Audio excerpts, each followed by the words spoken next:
Of course, he knew everybody. I mean, anybody that came down the street, they would say, "Oh, so you're Michael's mom."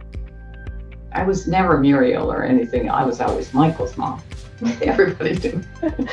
And then when there was quite a bit of money collected, what did he do with that money? Well, he had his money and he could do whatever he wanted with it. And one of the things he did is he wanted me to go out to the nursery with him.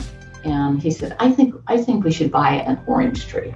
So he bought an orange tree for me. At the time thinking, I could add oranges to my little red wagon, you know. So, and earn more money. And more money. Yeah, very, very smart.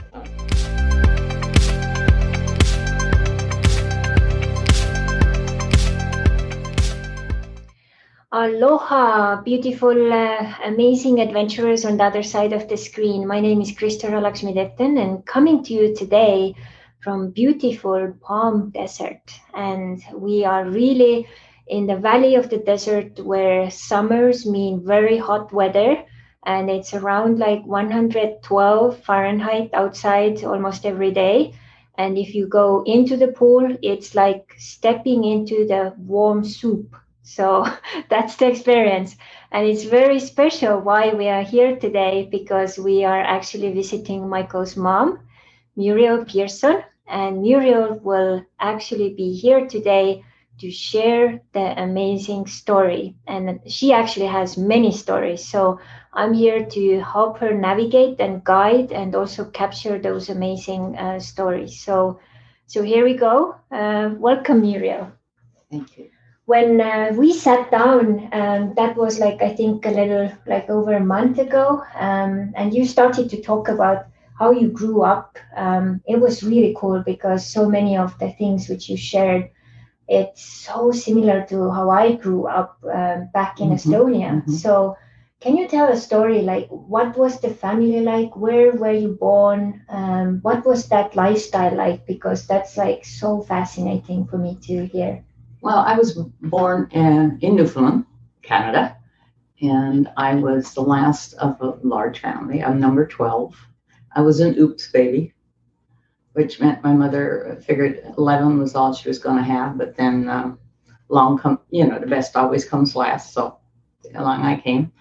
And I'm told I was spoiled because my youngest brother was 6 years older than I was, and next to him was my sister, who was 8 years old. So I pretty much grew up with just the two of them and not a large family. But the large family, of course, got together on holidays and whatnot. So we were in a big house. My dad owned about 100 acres. Part of it was cleared, and a lot of it was just forest. We had plenty of heat from all the wood because he would go out and chop down the little trees and make sure that the other ones had room to grow. So there was always lots of wood piled up, and we did have wood stoves. We had a little potbelly stove, in the hallways and going up the stairways. It was a 2-story house, and we had 6 bedrooms upstairs, large, big kitchen where we all sat around a big table, and we sat around to eat. And of course, most often, it was not just us. It was always some of my brother's friends. And he was, as I said, 6 years older. So he had 2 particular friends that liked to come visit because they always knew that Mom was cooking.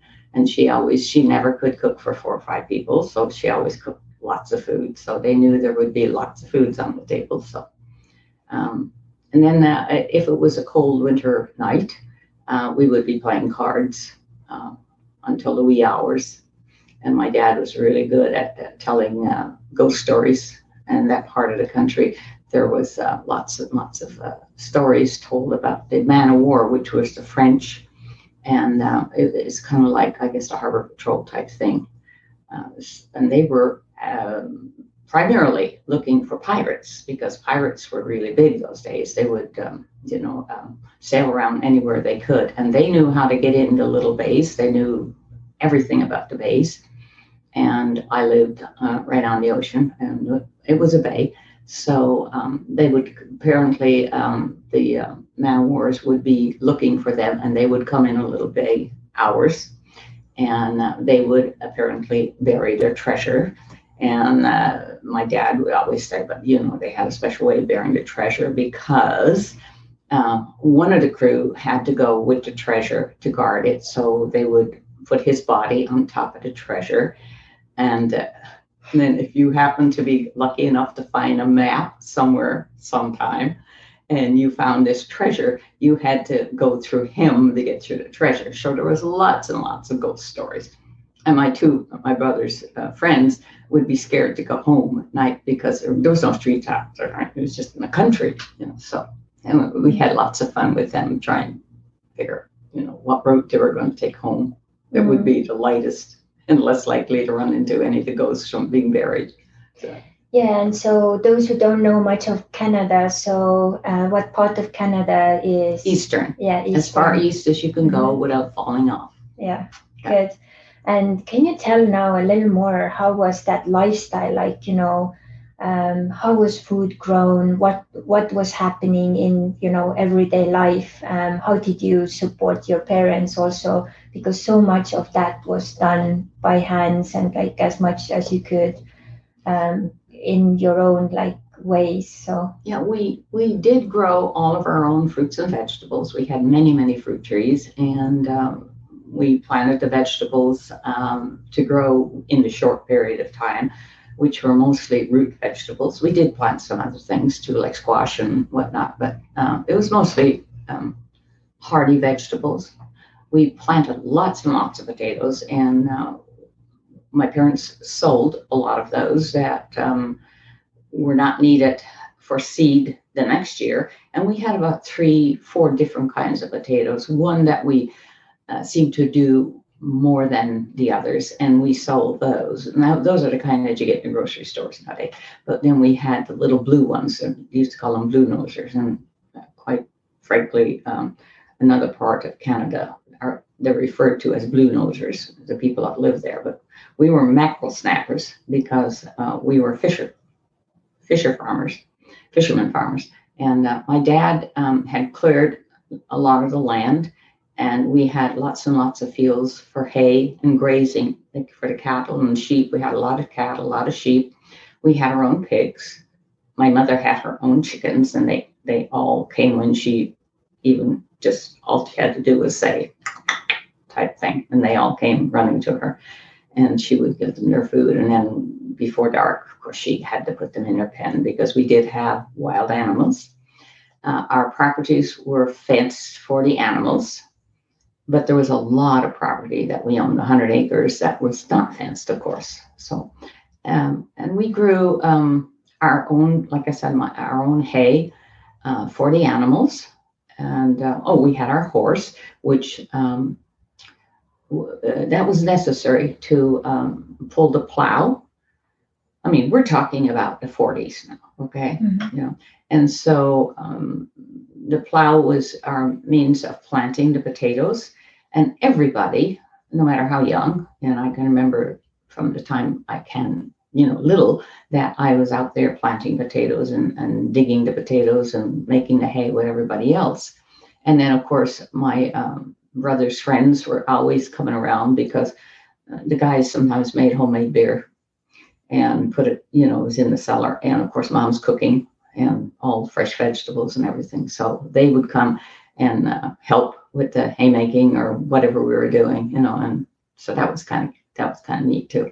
But there was basically a family thing. And if you needed extra help, there was, I had one uncle that lived there, but there was always people that would help you. Everybody kind of pitched in. Like if you, needed a plumber, there was somebody that, lived and did plumbing. And then if they needed, one of your machines or something, they came and borrowed your machines. It was kind of like that, the old days. And you also did your own butter and cheese. We churned our own butter, yes, and we made our own cheese. And even in the later years, we even made our own ice cream. But that was, later with churn with the, lots of manpower there. Anyway. So how did it happen? Right now, you're living here in Palm Springs. So like, how did it happen? Like, I know there are lots of spots, but how did you actually even came to the idea to leave Canada?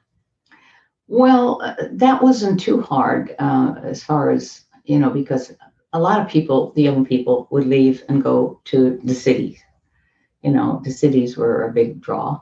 And there was Montreal at the time, and there was also Toronto, although at that time, Toronto was much smaller. Montreal was the place to go. If you didn't want to go that far, like my dad and my brothers would go when they were not fishing. And one of my brother-in-laws was the captain of a large fishing boat, like 100-footer. And so a lot of his kids and relatives, our relatives, anybody that wanted to go fishing on his big boat, of course, did. And then everybody had their own small boats where they went fishing. And when it wasn't fishing time, we could go to the city, which was about a half an hour away. And there was a large paper mill by Bullwaters and Company, and they were what my dad called the limeys. They were English, and he wasn't too crazy about them. But anyway, damn limeys. Anyway, but all the men usually ended up going there when they were not fishing, which was primarily, in the wintertime when it was cold. And there was lots and lots of different fish. Lobster in the spring, which I loved. And my dad had a cannery, and he had other people fishing for him. He owned the pots and the lobster pots that you put down, and the dories and whatnot. And then there was on our little cove on the beach, there was we had a little cannery, and we canned by very, very old-fashioned cranking type, thing to seal the cans. And we had a buyer in Glasgow somewhere, I think it was, that my dad could never supply it as much as he wanted. So we did things like that to bring in some extra money. And then of course, we killed off, some of the bulls and sold the meat, and the same with the lambs. And then we usually just had a couple of pigs for ourselves. And we butchered them in the fall, always fall, when it was getting cold and you could hang the meat and it didn't spoil. We also had the lots and lots of sheep, and my mother, we shared the sheep, and then my mother would card it and spin it and make our socks and sweaters and caps.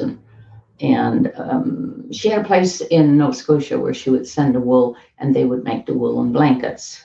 And I still have the woolen blankets. When you ever find you've got a place where you don't have to move every couple of years, you can have some woolen blankets that came from the sheep. Wow. On the island. Yeah. So, but how did you end up like leaving Canada? When did that thought come? I was teaching school, and after 3 years, I decided I loved the kids, but it was the parents that I didn't like, because they wanted to do it their way and I wanted to do it my way, which meant I wanted discipline, and I wanted,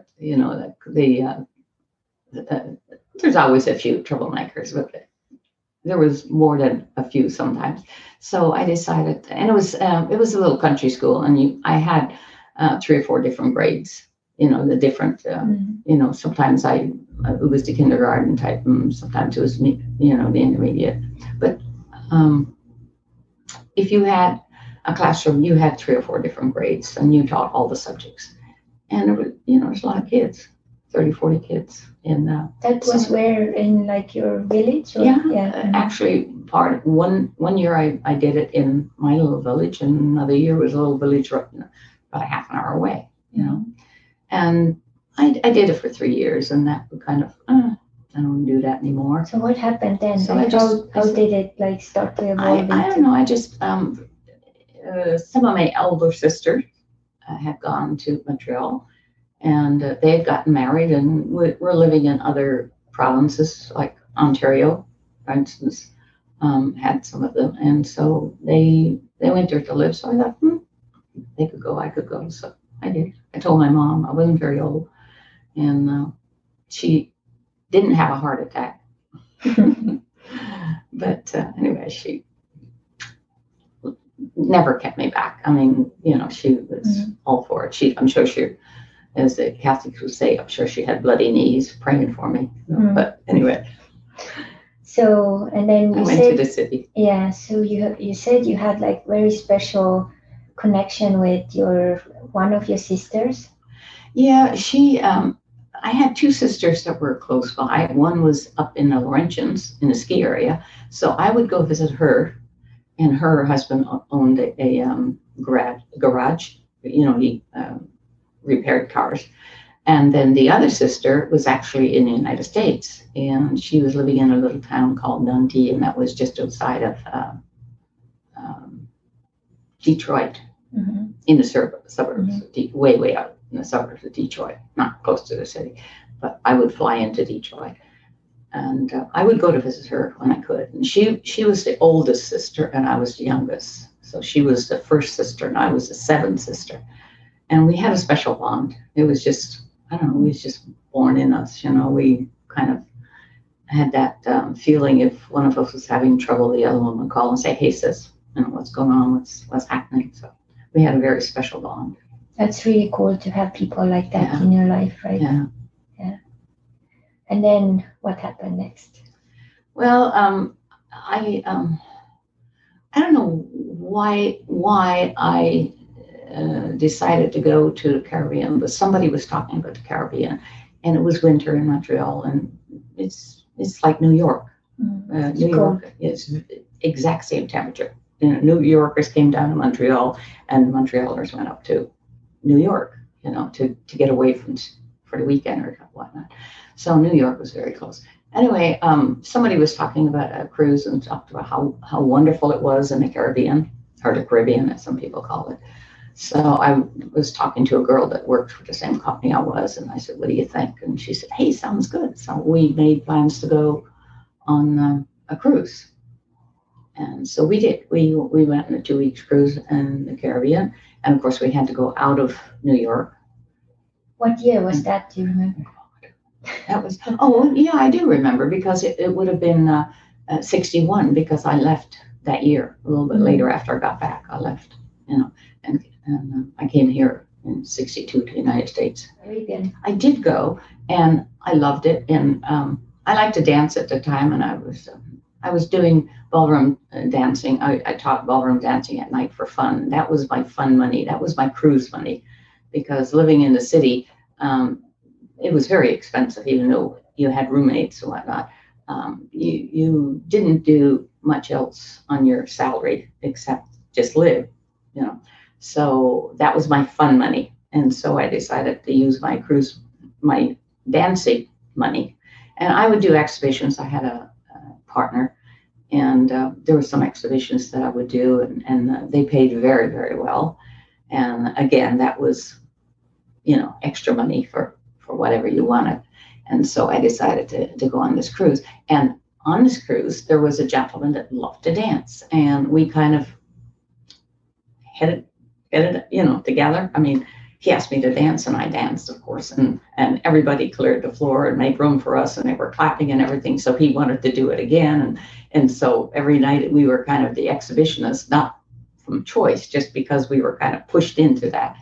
And before I left, the social director wanted me to stay on. And I had a very good job back in Montreal, and was very, very, I was a manager, and good pay and whatnot. And I had my apartment up on the 11th floor, and I had a lot of friends. I had about 40 or 50 friends of United Nations. I had friends from every nation. And I thought, no, I don't want to do that. Well, anyway, I got off the ship in New York, and why am I coming back here? I mean, it was cold, the wind was blowing, and it was freezing cold. And I just spent two weeks, in the Caribbean. So I thought, this is stupid. Why didn't I just stay on the ship? But it was too late. And the ship was on its way, going somewhere else. So the next day or the day after, I thought, I don't need to spend another winter here. I'm going to go to the Canadian consulate, and I'm going to get a green card, and I'm going to go to Santa Barbara, California. And the reason I picked that area was because one of my pupils, he was a retired professor from McGill University, and he used to take me into his private club, which you couldn't go unless you were invited by one of the professors, that's where he lived. And he used to show me pictures of his wife, and they had honeymooned in Santa Barbara, and he would show me all these beautiful pictures and everything, and tell me, where I should go when I go to Santa Barbara. Not if I should go, but when I go to Santa Barbara. For some reason or other, he knew I was good. So anyway, that was it. I came back and I went, and I had, luck was on my side. I was meant to come to Santa Barbara because I'd taken out, I call it Muriel, which is the telephone company, and where I had the job, and I had taken out the max every paycheck of the Muriel shares, and it just so happened that they had split and doubled, so I got double my money. So I didn't have to worry about spending money, although I had been saving. So anyway, they were very happy to let me in, and I had a promise of a job in San Francisco if I wanted it, with the telephone company. And anyway, and there was another couple, English couple actually, that was rooming on the same floor that I was, on the 11th floor in the building where I was in downtown Montreal. So did you go to San Francisco then, or what happened? Well, they were going to Los Angeles, and I was going to help them pay their all their expenses, gas and whatnot. And so when we got to Santa Barbara, I decided, we got to San Francisco first, and I decided that was where my job was, and I decided, no, I'm going to go on to Santa Barbara, because they were going to Santa Barbara to go to. He had a business. He was a physicist, and he had a business meeting in Los Angeles. So I decided to go on, and they drove into, I was driving with them. They drove into Santa Barbara, and I said, yeah, this is what I thought California would be like, not San Francisco, because San Francisco was raining and cold, and I was escaping the cold. And so there went my job. So I figured, well, I can find a job. So anyway, so I stayed. Then they went on, and I stayed. So you got into Santa Barbara. So how was the process of the green card then? Well, if you had a career, which I did, with Bell Telephone, that was, a star in my bonnet type thing. And I had the money in the bank. And at that time, it was not easy to get in unless you had some cash and also a promise of a job. But it was a lot easier than it is now, of course. We didn't have the big problems that we have now, but I didn't have any problem. I got my green card, and I packed up. I gave away all my furniture, and my friends all had a farewell party for me.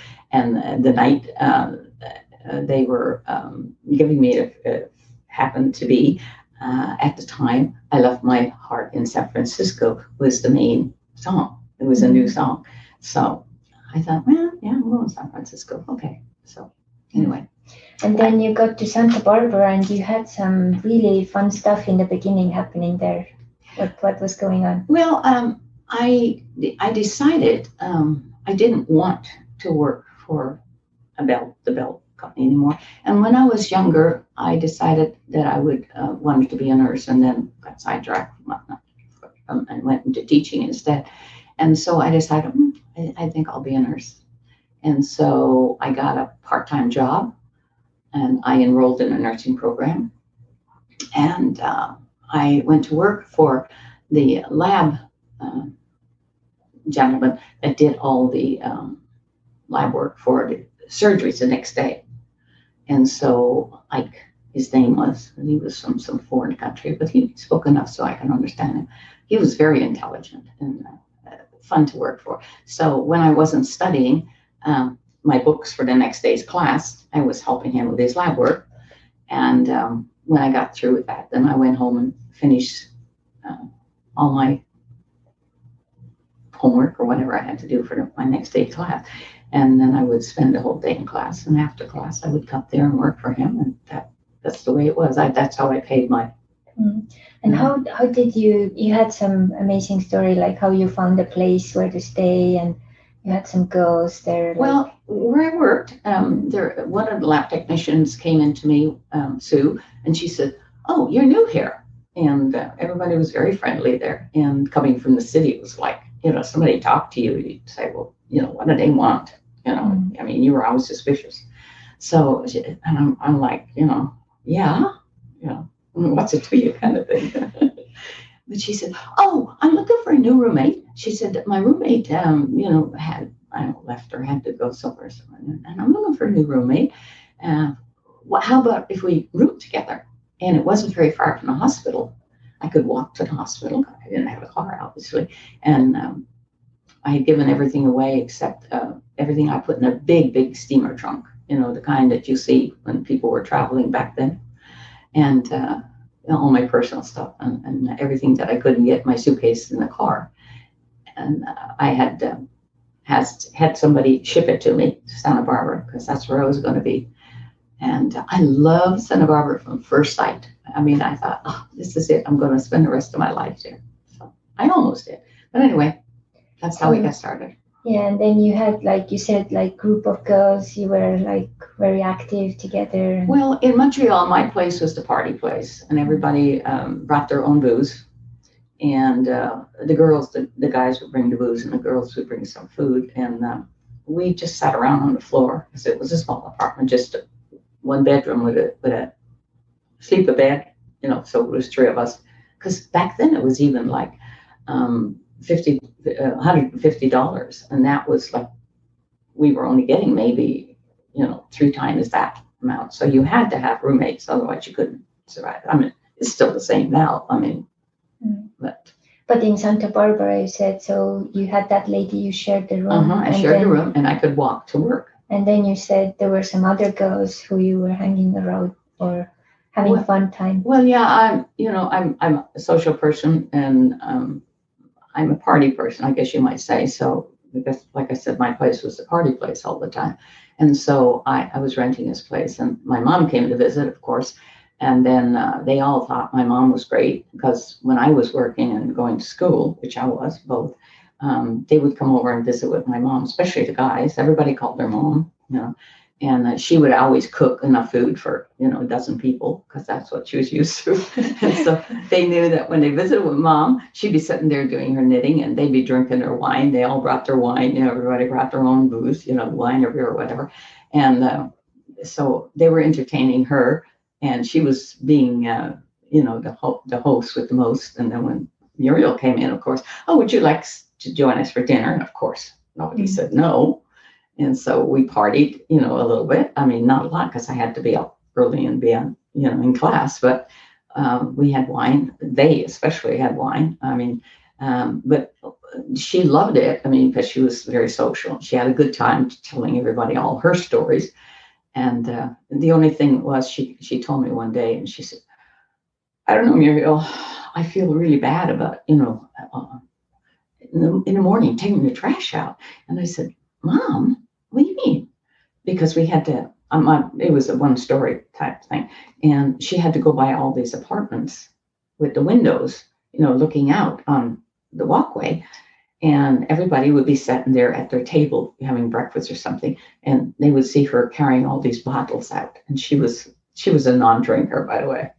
And she was, "Oh, I feel so bad taking all these wine bottles and beer bottles. What do people think?" I said, "I don't know, Mom. They're maybe wishing they were having as much as fun as we are, Anyway. And so you are in your early blossoming years. What about dating? How was that coming about? I dated when I had time, but mainly I really wasn't interested in dating. I wasn't interested in having a boyfriend. I had one in Montreal, and we went out every Saturday night. And the rest of the time I was busy teaching dancing. Saturday night was the only night that we didn't teach dancing, and we taught dancing until 10 o'clock, and then we had our favorite nightclub. We went out to dance, and what was really cool about that was if we got up on the floor and gave them a little exhibition type thing, they would give us a free drink, and all I ever had was one drink. I had to walk home and then get in bed and go to sleep and get up in the morning. I was burning the candle at both ends, as they say. So anyway, that would be our night every night. Oh, I ate. I had a favorite little place in St. Catherine Street, and if you sat there long enough, the waiter knew me, and I had a little window table. And if you sat there long enough, if there was anybody in the city that knew you, you would see them going by. It was that kind of little restaurant. So I would sit there and watch people going by and eat something on my way to dancing. After I changed my clothes and got into my dancing clothes, my dancing shoes. Yeah. And then what happened in Santa Barbara? You had one man approaching you. Yeah, he was. I didn't like him. I wasn't interested in men, but all of my friends, including my mom, he was pretty smart. He would bring me roses every day because I loved flowers even back then, and he would bring me flowers, and he would sit on the step and wait for me to come home after my mom left. But anyway, when my mom was there, he would come in and keep her company. And so everybody said, you should marry this guy. He's gotta be kidding me. I'm not going to get married. I have no intention of getting married. I'm going to travel all over the world. I'm going to have a career, and I'm going to be, free and footloose and free, I guess they say, something like that. Anyway, but they talked me into it. So. And then what happened next? I ended up with two beautiful children. Yeah. One that you happen to be married to. Yeah. His name is Michael. Yes. And he's a rascal. He's always been a rascal. So tell me about... But a good rascal. Yeah, so tell me about... so now you are getting married, settling. Michael actually showed me that house where you spent the most of the childhood years. And he told me... And there was a lady there who actually showed us the garden area and so on. So there was no garden area when I moved in. I planted all the trees and all the berries. Yeah. So how were those years there? What did you love most about it? And then you can of course say also how was raising Michael and Jennifer also. Well, before I married, I was involved with a church group, and they just happened to be called. We decided to call them compagnons for whatever reason. My name was Companions, but they decided that was going to be. So we had, and it started off that I said, well, we can all meet, at my place, and everybody should bring a boy or a girl, and they have to be, nice, no offbeat people, nicely dressed and bring their own booze and everything. That was, so anyway, the first party we had, believe it or not, we had 20 men and 20 women, which was kind of unbelievable. But anyway, and within that group, and that's where I met Doug, of course, and he had just started working at the Biltmore, which was a beautiful hotel in Santa Barbara, Biltmore, still and it's, there. Four Seasons now there right now. 4 Seasons now. But it had a much higher rating than 5-star. It had a special rating, and I can't remember what the name of it was, but at that time there was only about 12 in the country that had this special rating, and it was privately owned. And he died, unfortunately, and then the big guys came in and took it over and changed it, but he was a manager there. And so that's my friend that was part of this Catholic group that I said, let's get a group together, and then we have, we go out and have parties, and we can go to movies together. And, so we had about, I would say, 25, 30 people, all singles, all about the same age. And he wasn't Catholic, but we didn't say you had to be Catholic, just that you nicely dressed and you behave yourself. If you didn't behave yourself, you got in big trouble. And so soon you got pregnant. So Jennifer was born first, right? No, No, Michael? Michael. Okay. Yeah. So I have it all upside down. Okay. I got so married Michael, in June yeah, so Michael. of 65, and Michael was born in August of 68. 66, excuse me, 66. Yeah. And then, and then so, which is, I think it's like 18 months later or something. Anyway, again, I had no intentions of, raising kids. I was finished with my nursing. I decided, I had graduated from nursing, and I was working in a hospital. And then Michael came along, and my mom came to visit because he was born in August. And when she came to visit, it would always be in the fall because she would not leave home, as long as it was spring or summer, She loved it, where we were living. And so she came to stay with me. And so I did go back to work for a little while she stayed there. And but mostly, Doug didn't want me to work, and I was happy with that. I stayed at home, and I was a mother, and I worked when I could. When Mom came to visit, I would work at the hospitals or something, but private doctor or whatever. So I've seen the pictures of the little Michael with big brown eyes, the longest eyelashes, I think, on the planet. Yeah, always done. Yeah. All of his teachers would say, the girls, the girls are going to love you, Yeah. And then when we were actually just passing by Santa Barbara some years ago, we actually happened to meet some of the people who still live there. So they quite a few. They still remembered Michael. And so tell me about what happened with that red wagon and Michael. So, well, I planted and grew a lot of stuff. And I grew enough for the neighborhood and then some. I just love to grow things, and give it away. And we ate, or I canned, made jam or whatever, with everything that I grew. And there's only so much zucchini bread and jam and that you can give away at Christmas time. I always made big baskets for all my friends. That was Christmas presents, And I made zucchini bread and froze it because zucchinis grow when you blink, they grow. From little to big. And so that was what I did. I stayed home. And sometimes when Jennifer was little, I would take in a little girl for company for her, because Michael was already in school, 3 years older, exactly 3. They were both born in August, 3 years apart. So anyway, I was happy just being a mother and, doing all my planting and everything. And I planted all kinds of fruit trees. I must have had 10, 15 fruit trees, everything that we like to eat, I planted. And the same with the garden. I grew everything that we ate that was growable in that area, which everything grew in Santa Barbara. You had no problem growing. And then what happened with that red wagon? Oh, the red wagon. Sorry. Yes, I got sidetracked. Well, at Christmas, and how old was he? I can't remember for sure. 7? He said like 6 or 7. Something like that. He had asked for a red wagon. And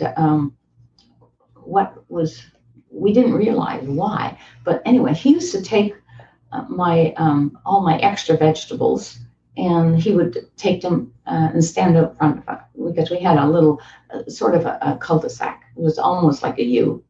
And very, very quiet, hardly any traffic or anything. So he would sit out there with his vegetables that I would pick them and put a price on them, And at that time, I grew those big, long English cucumbers that you can buy now, but you could not buy then, because I grew everything from seed, And so I would, Berkey seed catalog, was a big thing in my house. So anyway, he loved to help me a little bit in the garden.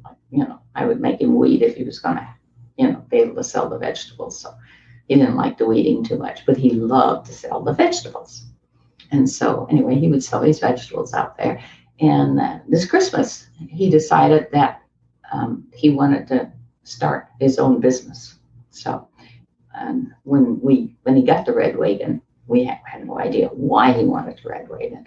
But of course, we put it together, and he got up in the morning, and that's all he could see was his red wagon. Nothing else mattered. Under the Christmas tree. And I said, so Michael, what do you want to do with your red wig? And he said, well, you know, Mom, all these old people over at Val Verde, it was across the creek bed because we were on a creek bed. And the other side was, it was a teacher's retirement community. And they were, of course, all elderly people. And they loved to get up and walk, and they loved to walk over, it was a little bridge over the creek, and then they would walk down my street. And Michael would be there, of course, waiting for him. And he says, you know, Mom, some of those old ladies don't do very good walking. So he said, I thought I'd take the fruits and vegetables to them, you know. And he said, that way I could sell more and they wouldn't have to do all that walking. So I said, ooh, okay. So I'd load up his, with the prices on there, you know, and he would go off with his little red wagon. Of course, he knew everybody. I mean, anybody that came down the street, they would say, oh, so you're Michael's mom. I was never Muriel or anything. I was always Michael's mom. Everybody knew. And then when there was quite a bit of money collected, what did he do with that money? Well, he had his money and he could do whatever he wanted with it.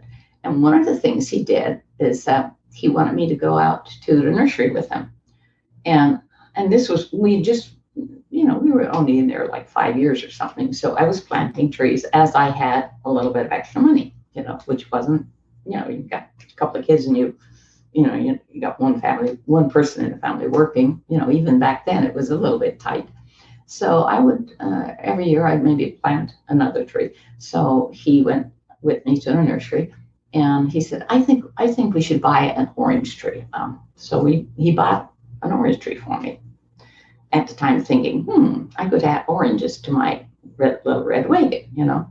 So and earn more money. Yeah, very, very smart. Oh, yeah.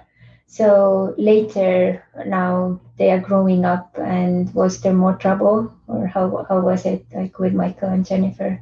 You have also explained and shared like how different like personalities. Oh, they totally, have. But yeah, totally Yeah. different. They Different had their things. own set. Yeah, they were 3 years apart, and they were just a week apart in their birthdays. One was 16, the other was 23. So it was just a week apart. So I always had a birthday party.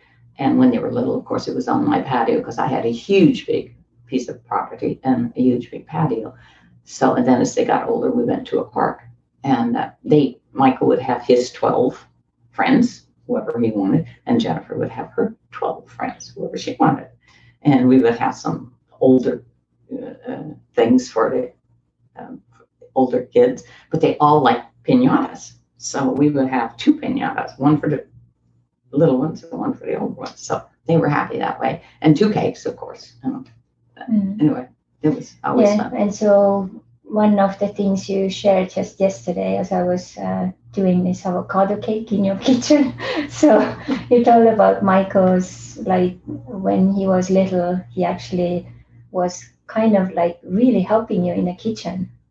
Oh, he always loved the kitchen. And had a little steps to well, his dad was a manager, and we were always hosting parties for big time people. I mean, we would have like the Philippe de Rothschild, who was a count back in France, and his wine was one of the most famous wines at that time. So he and his wife had spent their honeymoon at the Biltmore, and that was many years prior to that. But every year he would come and he would have the same cabin at the Biltmore with his wife. And so he would bring his wine and we'd have a big party. And we had parties like that all the time. That was just one example of people that had the parties, you know. And so anyway, I was supposed to always be, you know, co-host type thing. Michael was the host. And when I was going out, we had a babysitter coming, of course, and Michael would want to be cooking his own special dishes. He had chicken in a, what's it called? Oh, pigs in a blanket. You know, that was a hot dog enrolled in a bun. And then he had, what was the other? Hens in a nest. And that was a piece of toast with a hole cut out, and you put the egg in the middle, you know, and of course macaroni and cheese. You know, he had his own favorite things that he liked to make. And while I was getting dressed, my bedroom was it was just one story at that time. So my bedroom was right kind of next to the kitchen across the hallway. And so I kept an eye on him, and he'd be up at the stove cooking, but he was small enough that he needed a little stool. As a matter of fact, I still have that stool in the garage. Wow. And one of these years, if you ever get a place where you're not going to be moving, you can take the little stool. Yeah, well, it would be like a treasure. Yeah. A treasure. Yeah. And then Jennifer was interested in other things, more like.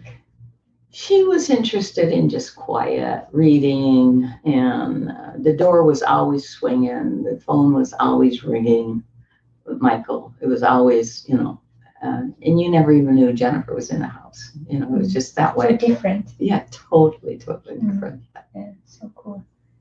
And then you actually had lots of different moves because your husband had different jobs. Yeah, were coming. Well, when Odell, the owner of the Biltmore, died, then Marriott bought it, and he was shipped across the country to Dallas to this hotel that was primarily a business hotel. And it wasn't a good mood for him, because he was used to a little boutique hotel and all the important people. He had royalty, and he had anybody that came to Santa Barbara from like LA, the movie stars, they all stayed at the Biltmore because that was where you stayed in Santa Barbara. If you had the money, if you could afford it, And so he was used to that kind of clientele. And it was very hard for him because he was getting merchants from all over that were coming to the big mart in Dallas. And the big mart was right next to where his hotel was. So he was dealing with totally different clientele. So he was not very happy there. So after 3 years, he had found a job. And then we went to Clearwater, Florida. And he was rebuilding, gutting and redoing a beautiful hotel on the beach in Clearwater. And he did a fabulous job. And the man that had just recently bought the hotel and had advertised for somebody to rebuild it for him, used to doing high-end hotels. So he did good, So he made this place a really beautiful place. It was right on the beach in Clearwater, Florida. Mm-hmm. It was gorgeous. Yeah. And then there was a Caribbean Gulf Hotel. So there was a time. Was that around the time when you decided to divorce with each other with Doug, or that was later? No, it was later. Yeah, It was later. Yeah. And then you moved back to California then? Yeah, he hit the 40s, crazy 40s, and he decided he wanted to be free to do his own thing. So I said, that's fine. Just get me back to California, and you can have all the freedom you want in the world. So that's what we did. Yeah. And then what happened? I went back to nursing. Yeah. And tell me a little more about that job, because you were traveling all over, right? Eventually, yeah. What did it entail, like that kind of? Well, that was kind of the last nursing job that I did, and that one I was actually. It was definitely different, but that one I was working for this doctor. But that was, are you talking about the one where I was doing the drug testing? Yeah, for the FDA. Yeah. Mm-hmm. And I had to travel all over, mm-hmm. To go to the meetings, mm-hmm. to attend the meetings where the doctors were being told about the new drug that was coming out. And my doctor was one of the they call it private investigators, mm-hmm. for the drugs. Mm-hmm. So I went as her spokesperson. Mm-hmm. Sometimes she went, sometimes she didn't, but mm-hmm. yeah. So what did you like about nursing as a profession? There was so much I loved about nursing, but the reason I ended up in a job where I did is you get burned out, mm-hmm. because they give you too many patients, and you only have 8 hours to do everything. And there's never enough time to do all that you want to do for the patients. So you end up so totally exhausted mentally and physically at the end of the day that after a while, you just don't want to do it because you feel like you're not doing justice for those patients. And you don't have the feeling that, you went into it to help people. And all of a sudden, you're not helping them. You're just, you're going from one to another, and you can't really give them the love and the care. That's what I felt. I couldn't, if they were crying and in pain, I could soothe them and give them a pill, but I couldn't really stop and talk to them and see what was going on. I could report it to the doctor, and but you didn't have. To me, it was the feeling that nursing had changed, and I wasn't able to do the nursing anymore. It was just too much stress and not enough pleasure. I mean, nursing is always hard work, but in the beginning, when I first started nursing in the 60s, it wasn't like that. You had more time. Of course, I was in a private hospital run by the nuns, and it was a whole different thing. But then I ended up in a bigger hospital, and the bottom line was what was important. And, the more patients you could take care of during the day, it didn't matter whether or not that you died or the patient died, it seemed like, but so I got tired of it. And so I was looking around for another job. And so when I came across this job, it said lab nurse. And I was picturing a little man, gray hair with a lab coat. And when I came to the interview, it was 40. She wasn't even 40. She was in her late 30s, I guess, early 40s maybe. That was doing the research, and I was totally blown away. And because I had a really good reputation, I had a good, all my jobs were nothing but good references. So she just she hired me on the spot. She said, "When can you start?" And I said, "Well, I just got here." She said, "How about tomorrow?" So that was it. Yeah, very cool. And I worked there until I was forced to retire early because my husband had Alzheimer's. I was in my 60s, but I enjoyed it. I did a lot of traveling. Yeah, and can you say some words about the experience of having a loved one who had Alzheimer's? Because I know so many people maybe they go through it, and you actually also stepped it up afterwards. You were part of the support group, so you know a lot about this disease. Yeah, I had a son that bullied me into going to support group. I thought I could do it all because I was a nurse. Nurses can do everything. And he kept sending me all this stuff in the mail. I don't remember even where he was living at the time. But anyway, he kept sending me all this stuff, and then he would call and say, "Mom, did you go yet? Mom, did you go yet?" So I finally went, to the support group just to shut him up, keep him quiet.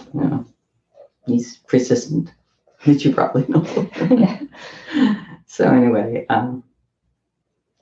yeah, it's a difficult experience. It saved my life. Yeah. I was, 8.5 years dealing with him, and for the last 18 months, I had to put him in a nursing home because it was 24/7, and he was not a good patient. He was very difficult, and he would be very nasty at times.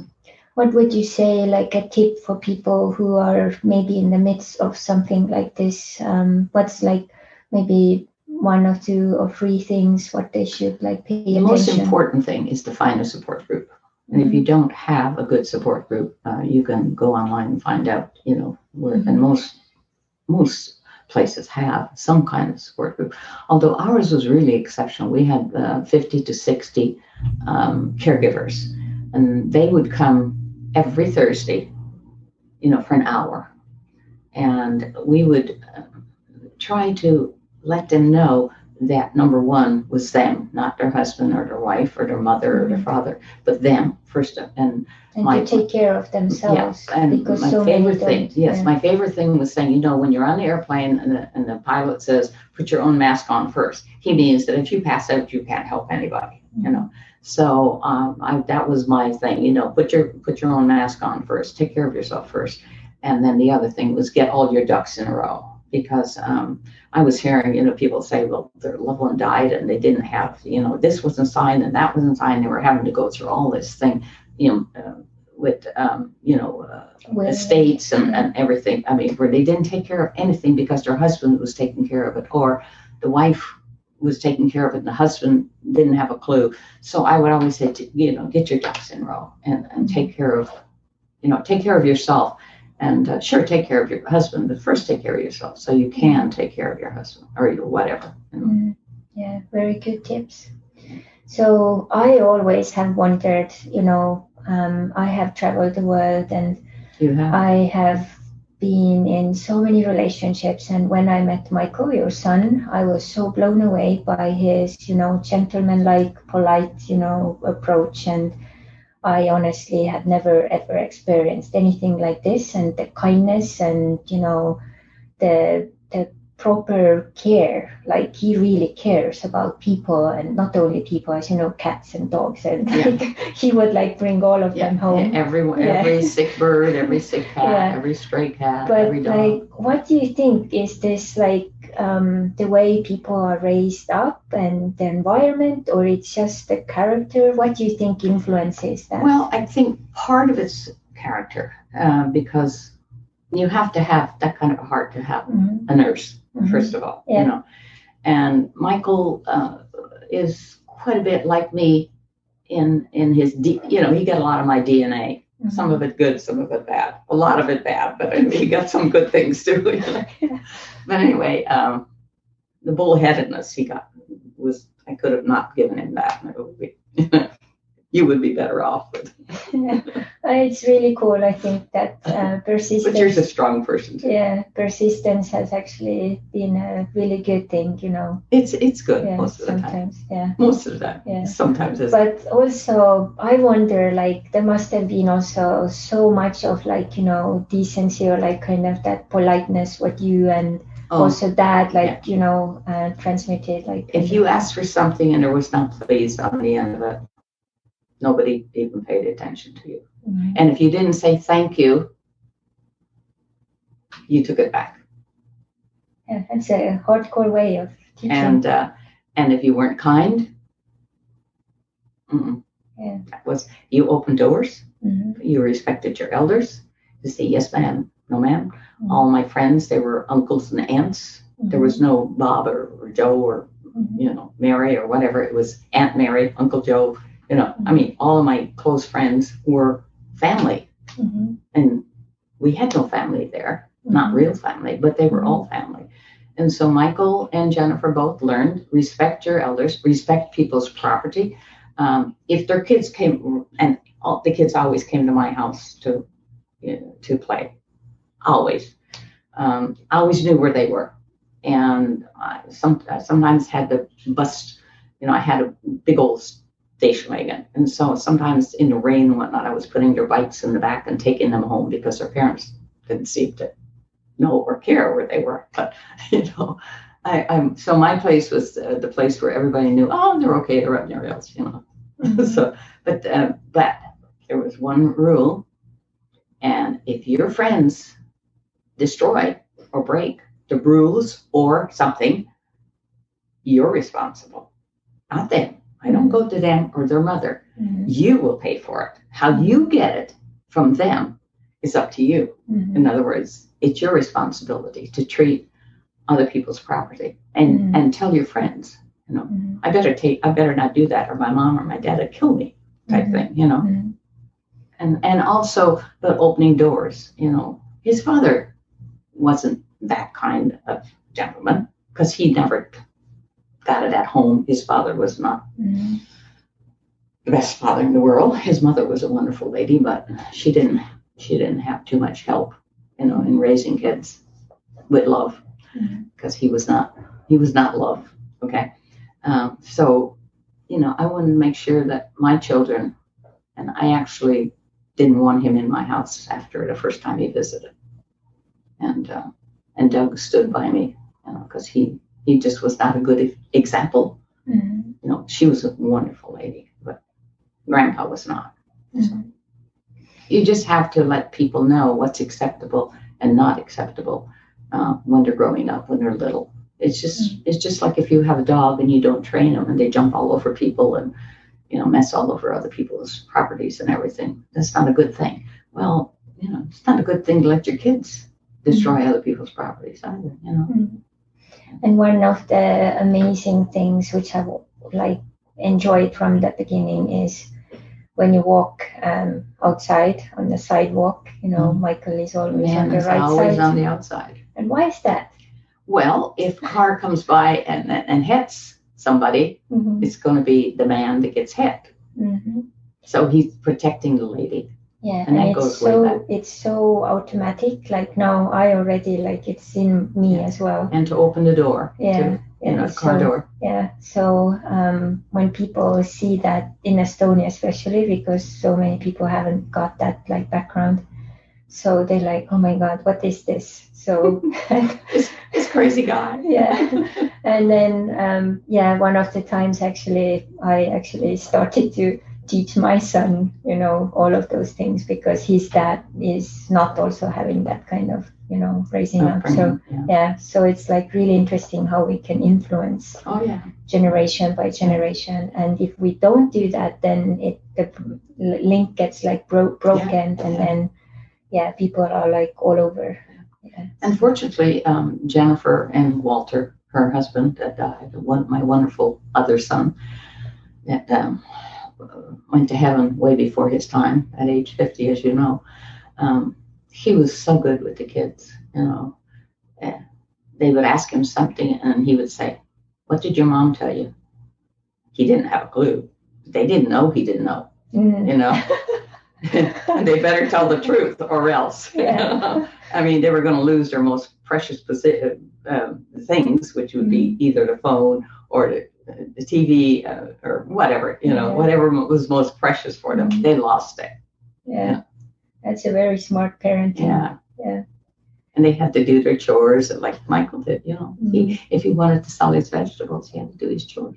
But I did not ever mention, him buying.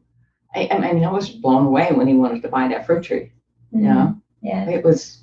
So that's a different mindset in a way, cultivated by. And some of it was because of my love and my upbringing, but a lot of it was in his DNA when he was born. Because like I said, that's the way I grew up. I grew up in a very loving, caring family. And everybody took care of everybody. If you wanted something done, you asked your neighbors and they helped you. And if they needed something, you went and helped them. It was that. And I think that at that time, the country was like that. Everywhere. Even in Estonia, it was the same. Relatives came together. Yeah. We took care of properties or places. If somebody was sick, somebody made soup and took it over. You see it a little bit now, but not so much. It was kind of. So can you say, are you proud of your son right now? Am I proud of my son right now? Yeah. Trick question. It couldn't be more crazy. It couldn't be more crazy question. Of course, I'm proud of myself. There were times, though, when I loved him, but I didn't like him. And Jennifer and I would both say, Michael, Because he was so naughty. Well, it wasn't just noisy. He was naughty. Naughty. Yeah. He was doing things that he shouldn't have been doing. Way. Yeah. Yeah, his way. Yeah. And at the time, he had some friends that were influential in his life. And it wasn't a good influence, but I will say that didn't happen until his father left us. And he kind of, the boy was just ready to cut the strings from mom's apron, as they say, and be on his own. And there was no dad there to guide him. Yeah. So then he found friends. Yeah, had to be a little rebellious. Well, his friends that he went towards at that point were having the same problems as he was. The good friends that had in Santa Barbara were in Santa Barbara, and he was, in Florida. So he went to the kind of friends that would understand where he was. And so, that they couldn't really guide him. My mother used to say birds of a feather flock together. So you don't see hawks in with Ramans. Mm-hmm. I mean, they don't fly together, Mm-hmm. So you pick your friends, and that pretty much determines what your character is going to be and how you're going to act. And for a while, he was not a very nice person. I still loved him, and Jennifer still loved him, but we really didn't care to have him around that much. And it wasn't too long, fortunately, because I always loved to have him around. And he was so good. He never had a terrible two. Like a lot of people say, oh, you're a terrible two. And I would say, what's a terrible two? Neither one of my kids went to a terrible two. I disciplined them. I didn't say, wait till your father comes home. I did it. Yeah. And I never, ever hit them. If they needed it, I spanked them or I sent them to their room. And for Jennifer, that was great. She loved her room. But for Michael, it was, oh, God. It was horrible. Didn't let his friends come over. Oh. Yeah. So you just have to know, what to do to make an impact. Yeah. The one time I remember ever spanking them was because they did something that was dangerous. Mm-hmm. And I just went, wow, on the butt. But I never hit my kids. Never hit my kids. I spanked them on the bottom, and I used to say, that's why God put all that nice, fluffy stuff on the back, so you could spank them and not hurt them. Yeah. That's so like the humor, kind of like what Michael has. And when we got together first, I couldn't get it. So it took me almost a year. And now I get it. So yeah. And we fight all the time. We argue, Yeah. You're crazy. You don't know what you're talking about. Or he'll say it to me. Yeah. But, not me. Yeah. We do that all the time, and people kind of look at us, and then we'll start laughing, Yeah. They just don't. Good. Yeah, they don't know what to make of it, Yeah. Crazy people. Yeah. And I'm so grateful to you because you have welcomed me into your family with open arms, and I really feel so much love and aloha from you and from the whole family. So you were a blessing for us. You were such a blessing. God knew that Michael needed somebody like you and deserved somebody like you that really appreciated all the things that he had to offer, because he did have a lot to offer, and sometimes they were not appreciated. Mm-hmm. Yeah. As more times as not, a good man is not appreciated. Yeah. It takes a good woman to see, and probably a woman that has not been appreciated. Mm-hmm. That was my case. Yeah.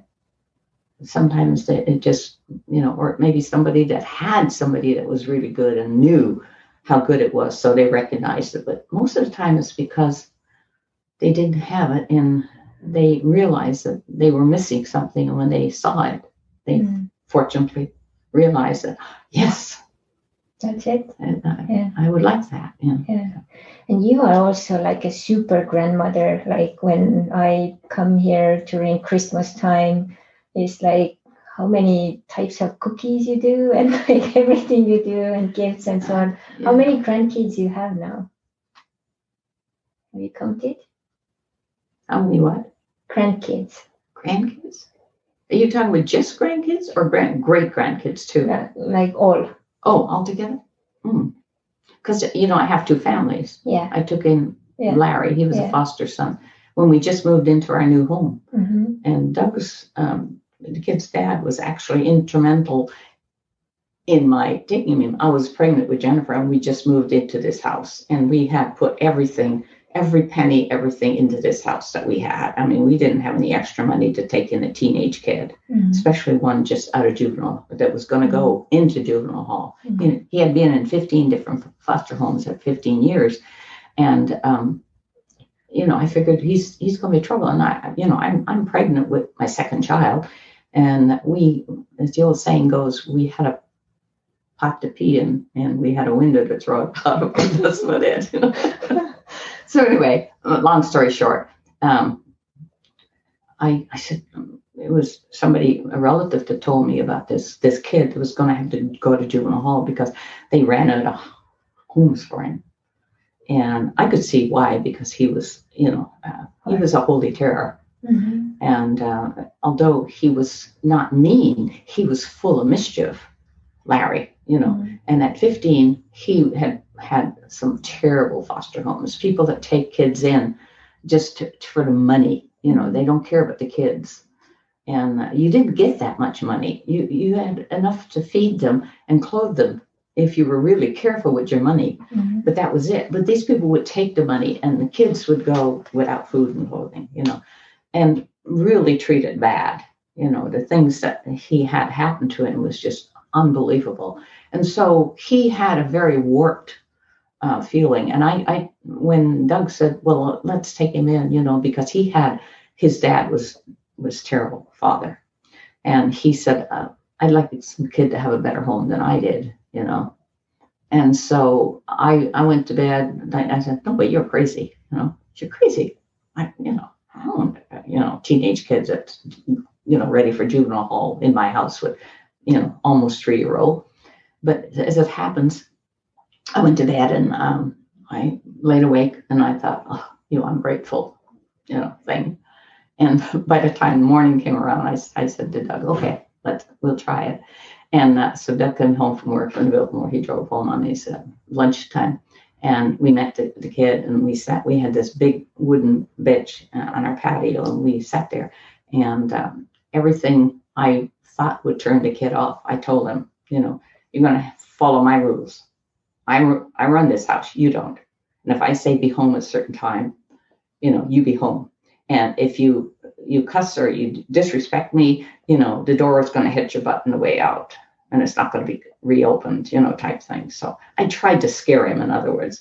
And everything I said, he said, okay. Finally, I ran out of scare tactic. So, did it work? Yeah. He was with us for quite a few years until they decided to go into the service. Yeah. Mm-hmm. And so how many grandkids and great-grandkids? Well, he gave me 2, and then Lee had another one after, but his wife, that he divorced. So there was 3 there. And Sarah, his oldest, gave me 3. So I have 3 grandkids there. And now Michael had an out of marriage situation with a lady. And that young man, I never got to know because the person that she was living with didn't want Michael in, and the father also didn't want Michael in his life. So I didn't get to know my grandson until he was grown up. So he now has 3 kids. So how many are you counting? Yeah, no. Okay. And then Michael has another son. And then so that was a son and 3 more kids. Yeah. Okay. And so and then and then Jennifer, of course, had 2. So anyway. And in a way, I have a son too. So yeah, you have a son. Yeah. So so it's like quite a big family. Yeah. So what is it like? Maybe to finish it up in a nice note, what do you like about being a grandmother? Well, I don't think there's anything not to like. I mean, at the end of the day, if they've worn you to a frazzle, which they used to, and because I had them every Saturday just to give their mom and dad a little bit of a rest. And, I was older. I wasn't a young grandma, because I was 28 when I got married, And so I would say, it was good to be able to send them home. Yeah. But it was also good that they were taught manners and how to respect the grandma, because God forbid if their dad or their mom, heard them being disrespectful or not being good, Yeah, and then of course all the good yummy stuff you cooked and baked. And Gracie liked to, when she was younger, she liked to come over and bake cookies with me. And I always baked about 12, 15 kinds of cookies every year. And in the beginning, when I married my second husband, he said, "Where are you baking cookies? Why don't you just go buy them?" And I about killed him. Buy cookies? Are you kidding me?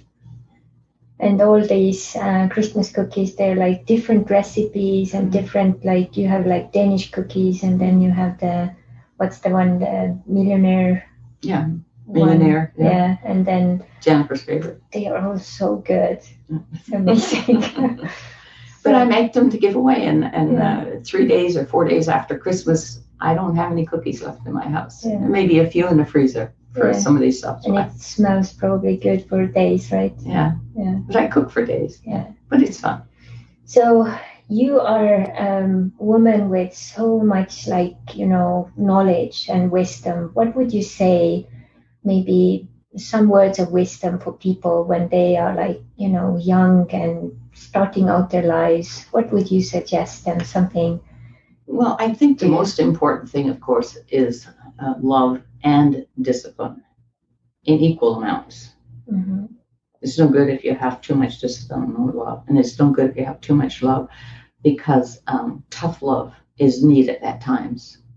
Tough love is very important when you have kids, as they, in all stages. Mm-hmm. You say, this is my rules and this is my house and you're going to do it my way, type thing. There's no if, buts, or maybes. Or I'll wait till your father comes home. That's not a good thing, because then your father is now the bad guy, mm-hmm. and you're the pushover. Mm-hmm. So you have to let them respect you and respect their dad. Mm-hmm. And when he comes home, he's not coming into a battleground. He's coming to a peaceful evening, where he's the important person. And love is so important, and respect. Mm-hmm. And you have to respect the kids as being individuals. You want them to grow up to be the best person that they can be. And they're not going to do it unless you give them lots of love and lots of discipline. One without the other is no good. And sometimes the spanks on that. Sometimes a hand on the bottom, if it's not going to kill their ego. It's mm-hmm. not going to fracture a delicate something or other, like Spock, mm-hmm. And then Spock ended up, being his son ended up all kinds mm-hmm. of trouble. And he was the one that was, when my kids were little, he was just, everybody was going by Spock. And I think I'm going by my mother. Yeah, and one of the things I also think, as I've observed, you have also traveled a lot, like, you've done lots of different trips and stuff, and that's also such an enriching experience. Like, if people have possibilities, that's probably also a good thing to have in life. I think traveling when you're younger, don't wait, to retire, because mm-hmm. so many friends that I know waited too long, and then they became ill and couldn't travel. And so I think I was so blessed that I got to travel as much as I did. And I think make time for your family. Don't let the job be the most important thing. In other words, be there for your family on very, very important occasions, which wasn't always the case for me, all the time. So then you have to be husband and wife. You need to be there for your kids. If they want to be in scouts, or they want to skate or do gymnastics or whatever, you need to be there for them. You need to make time for them. You need to be not only a good breadwinner, but you also have to have time for your kids, and make time for your parents, and teach your kids to respect your parents, and And if I had to do it all over again, I would have somehow, I don't know how, because I lived far away from my parents most of my life, because I left home very young. But so I had my mom come to visit me when I could, and that was wonderful. But if I hadn't been able to do that, I wouldn't have seen her very much if she hadn't been willing to travel to come to see me. So my kids got to know her a little bit, but not as much as I would have liked, because she died, before they were. We did make a couple of visits home, but back in those days, it was very expensive to travel, and very hard to travel, long distance, mm-hmm. which is not as much. So now, now it's easier, mm-hmm. but definitely should have some time for your parents and for your family, for your kids, mm-hmm. and the bottom line is good. It's good if you have a nice house and a nice car and everything, but your kids are not going to remember that. They're not going to remember the good times that you took to go camping with them or whatever. Cookies. Or made the cookies. Or you got, soaking wet in a Girl Scout, a tent that had holes in it, and you had to go find a dryer in the middle of the night. These are things. Funny experiences. Yeah. It brings you laugh even like so many years later. Yeah. Quality time, it's the biggest gift you can give. And I love the time that the Saturdays that I had with my grandkids. Although I'm not a person that's really good doing kid stuff. I took them pretty much where Jennifer would tell me they would like to go. I said, what do you think I can do with them today? And she would give me hints because she knew I grew up, on a farm, and we made our own fun. Mm-hmm. My fun was riding the horse bareback when nobody was watching or when the horse wasn't working. We're riding up on top of the hay wagon and, chasing the chickens around or trying to catch a chicken for my dad for dinner the next day. That was, it was totally different. Yeah, different times. But it was a wonderful life.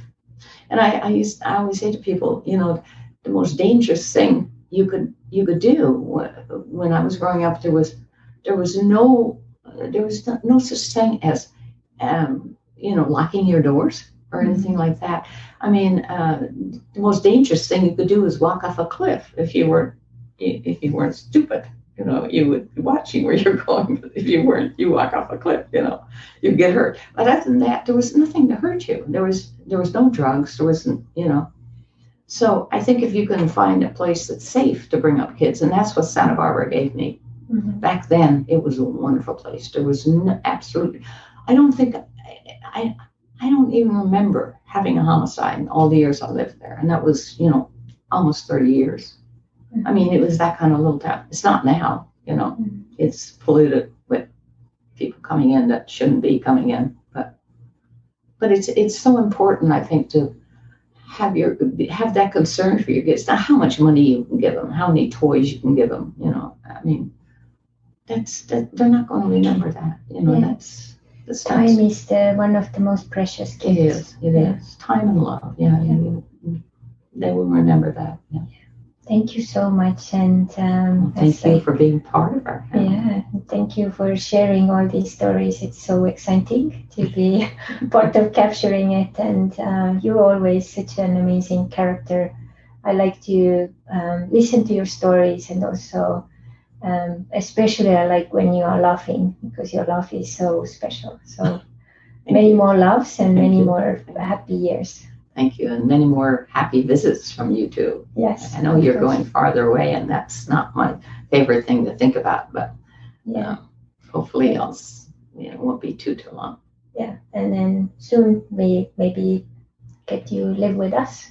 So it would be nice. Yeah, I understand you're going to a warm climate, right? Yes. Yeah, I might just do that. Yeah. So I think I mentioned too, I don't know if you were there or not, Michael and I were kidding around. I said, he said something about living long. I said, heck, I don't want to live old.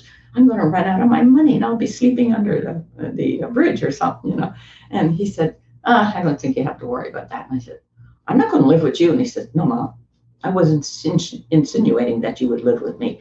I don't think I would want you to live with me. I said, good, that makes two of us.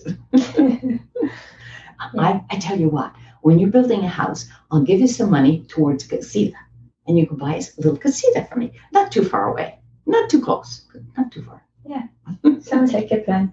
In a warm climate. Yeah, that's I like it too. Yeah. Okay, thank you so much. Thank you.